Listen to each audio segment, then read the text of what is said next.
Hey, what's going on, guys? Hitesh here. Welcome back to the channel. Hope you all are doing great. So, we are in the middle of 2025, and it's been almost 2 years since the RTX 40 series laptops dropped, and the time has come for the RTX 50 series to arrive in India, and there are a few units already available from various brands on Amazon. HP has the RTX 5050, Asus has their entire lineup, almost the 50, 60, 70, 70 Ti, 5080, 5090. All of them are available, and other brands are also coming. So it's been almost 2 years since the last series of Nvidia's GPU laptop GPUs, and now it's time for the next generation. But over the last 2 years, a lot of things have changed in the actual gaming landscape, actual games. Game requirements, particularly, has gone through the roof. Like recommended GPU requirements has drastically changed. What you thought about as satisfactory a couple of years ago is no longer the baseline. So going forward and buying a gaming laptop in 2025 is going to be very tricky. And I'm gonna warn you already, it is not going to be the best of circumstances. Like you will be finding very difficult to find a good deal with respect to the game requirements going forward. So in this video, I'm going to talk about the 2025 gaming laptop buying guide, which you should absolutely keep in mind before going forward and purchasing any gaming laptop, in 2025 and beyond. But before we begin the video, I have created a new Telegram channel. As you all know, I had posted in the community tab like about a month ago. My Telegram channel got banned, the group got banned due to various reasons.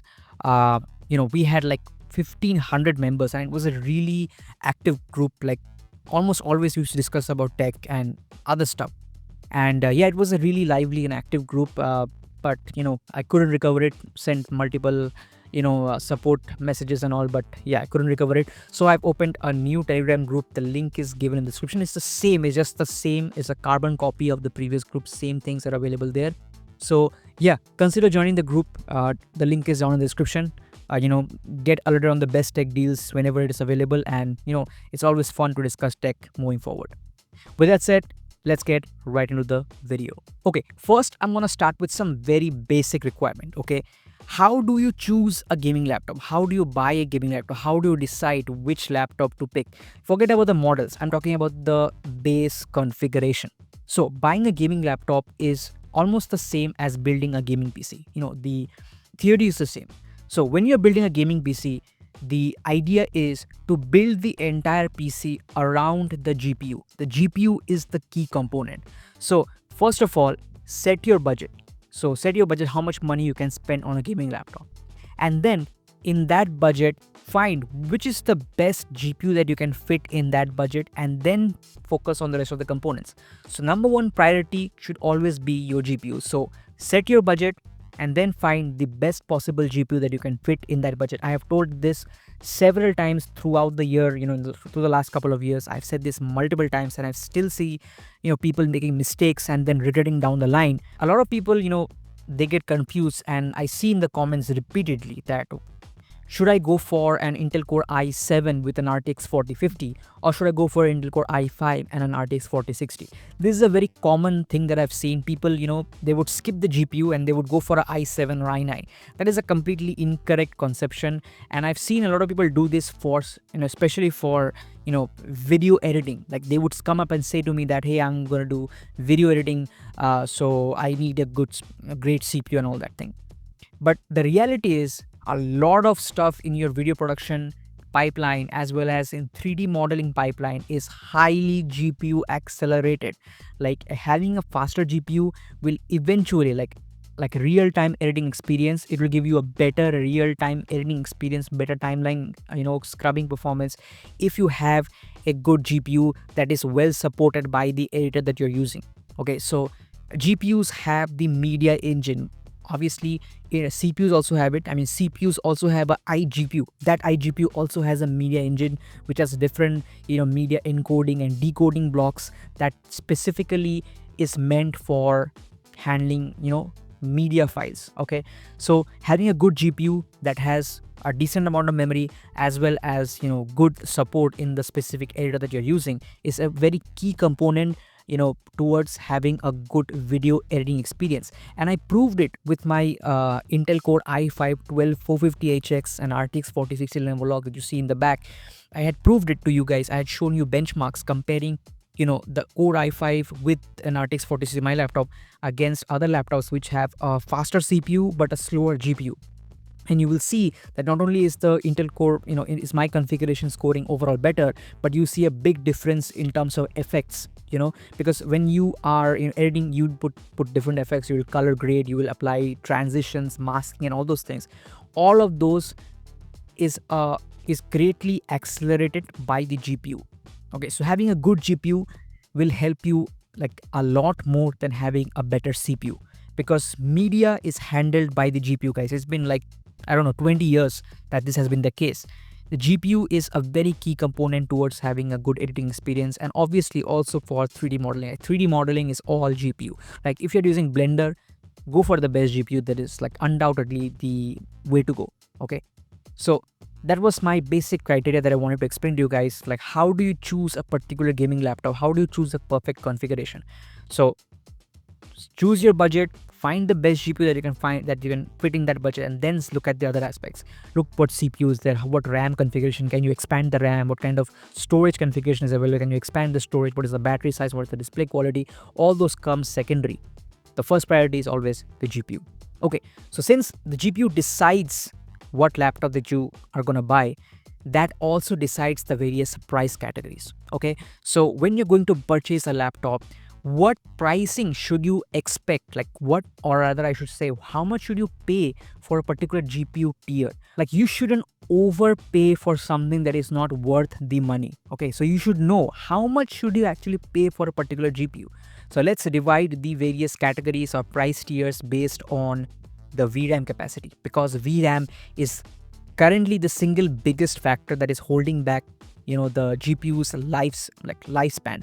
Okay, so let's start with the very basic category, which I don't even want to talk about, and that is 4 gigabytes of VRAM. Now, before a lot of people jump in the comments and say, hey, I have a 4 gigabyte VRAM laptop, it's fine. It's okay if you have a 4 gigabyte VRAM laptop. Even I have a 4 gigabyte GTX 1080 Ti from 2016 that I still have. Like I bought it in 2018, but I still have that and it still functions. Okay, I'm talking about people who are going to buy laptop in 2025. 4 gigabyte GPUs, in my opinion, is completely dead for gaming. Like new games, that won't work. Okay, if you can only afford a 4 gigabyte VRAM laptop, then make sure to pay the lowest amount possible, like under 50,000 rupees preferably, like 47, 48,000, maybe 45,000 rupees. You'll get some RTX 2050 laptops, some 3050 laptops you'll get at that price, 4 gigabyte VRAM, the old generation. So do not pay more than 50,000 rupees for an RTX 3050 or a 2050 laptop with 4 gigabytes of VRAM, because beyond that you'll be disappointed.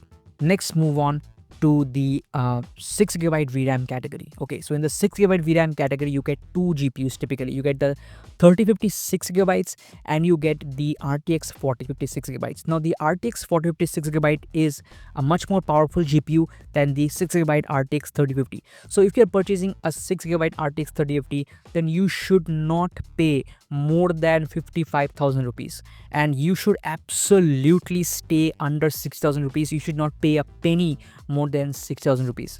In fact, like I said, I wouldn't pay more than 55,000 rupees for a 6 gigabyte RTX 3050 laptop. Now, when you move on to the RTX 4050, it's a significant step up in terms of performance. But again, remember, you are limited by the VRAM. If you are going for an RTX 4050 laptop with 6 gigabytes of VRAM, do not pay more than 65,000 rupees. 65,000 rupees, so that's a 10,000 rupees gap. So 55,000 rupees to 65,000 rupees, and that is a fair 10,000 rupees more. You get a lot more performance, but again, you're limited by the 60 bytes of VRAM. What I'm saying is that you get better performance, so 10,000 rupees is a fair thing. You can go for 65,000 rupees. There were a lot of laptops available at 65,000 rupees with RTX 4050. Last year, I made several videos on it. So that is the price category for an RTX 4050, 6 gigabytes of VRAM. And moving on to 8 gigabytes of VRAM laptops. Now, in this, this is the category that typically used to be, aspirational a few years back. Like you would always try to get that 8 gigabyte of VRAM in a laptop, and you would think that yes, now I'm sorted. Unfortunately, in 2025, 8 gigabytes of VRAM is now the current base tier of GPUs. Okay, you can get 8 gigabytes of VRAM on an RTX 4060 that you can buy for as low as 70,000 rupees, and all the way you can go up to 2 lakh rupees with an RTX 4070, which also happens to have an 8 gigabytes of VRAM buffer. So that is just unbelievable. Okay, so in the 8 gigabyte VRAM category, what GPUs are available? So you will start with the RTX 5050, the RTX 4060, the RTX 4070, the RTX 5070. So you've got 4 GPUs in the 8 gigabyte VRAM frame buffer, starting with the RTX 5050 all the way to the RTX 5070 with the RTX 4060 and the 4070 in the middle. Okay, now here's my simple mantra for you guys. My friend, even if you have a 1.5 lakhs budget, even if you have like a 1.8 lakhs budget, all you're gonna get is 8 gigabytes of VRAM. If you want more than that, you gotta spend at least 2,20,000 rupees. So if all you're getting is 8 gigabytes of VRAM, then you must try to purchase the laptop at the cheapest price possible. Basically, in my opinion, it is not worth purchasing an 8 gigabytes of VRAM laptop beyond 1,10,000 rupees. Maybe you got an absolutely amazing laptop and that costs you like 1,15,000 rupees. That's the maximum. Beyond that, it is unacceptable. Now I don't know whether you value for your money or not. Like, how much do you value your money? Okay, that depends on you. If you are buying a laptop with 8 gigabytes of VRAM GPU, like let's say you spend like 1,60,000 rupees on that laptop, and then you go and play Horizon Zero Dawn Remastered. So maybe you think, hey, I can just crank those graphics to like very high and whatever, right? I can play those games at ultra textures, and then you see that your games are stuttering, some are crashing. Okay, would you think that that is an acceptable gaming experience after you have spent this much amount of money? Absolutely not in my book. I wouldn't accept that kind of experience. I wouldn't accept having to play at medium or high texture graphics, like texture resolution, okay, when I'm spending that much amount of money. Texture resolution makes a huge difference, and 8 gigabytes of VRAM in modern games is definitely not enough to fit those textures, especially at 1440p resolution. I mean, if you're buying a 70 series GPU which is meant for 1440p gaming, and you can't play those games at least, I'm talking about texture, not even talking about the graphics. I'm saying you can play at medium settings, okay? But once you crank those textures to very high, textures actually make the game look good. You're gonna run out of VRAM, and even frame generation is gonna help you because you're already running out of VRAM. Frame generation is limited by the VRAM capacity. Okay, so that wouldn't be good, right? So you should not spend more than 1,15,000 rupees on an 8 gigabyte VRAM laptop, because otherwise you'll just be disappointed. Like, you barely have any future proofing. Okay, you're already at the bottom. That is why I purchased my RTX 4060 laptop for only how much? 72,000 rupees. I had already in my mind that I'm going to find the cheapest possible 8 gigabyte VRAM laptop. Okay, and that was a lock, so I got it because I don't want to overspend on an 8 gigabyte of VRAM laptop and then get disappointed, because there are a lot of games where I'm suffering with just 8 gigabytes of VRAM. Games would crash or become choppy, or you would lose textures. Okay, it's not a pleasant experience. So do not spend more than 1,15,000 rupees for an 8 gigabyte VRAM laptop. Otherwise, you're just burning money. Okay, moving on, we have got more than 8 gigabytes of VRAM, and that starts with the RTX 4080 and the 5070 Ti.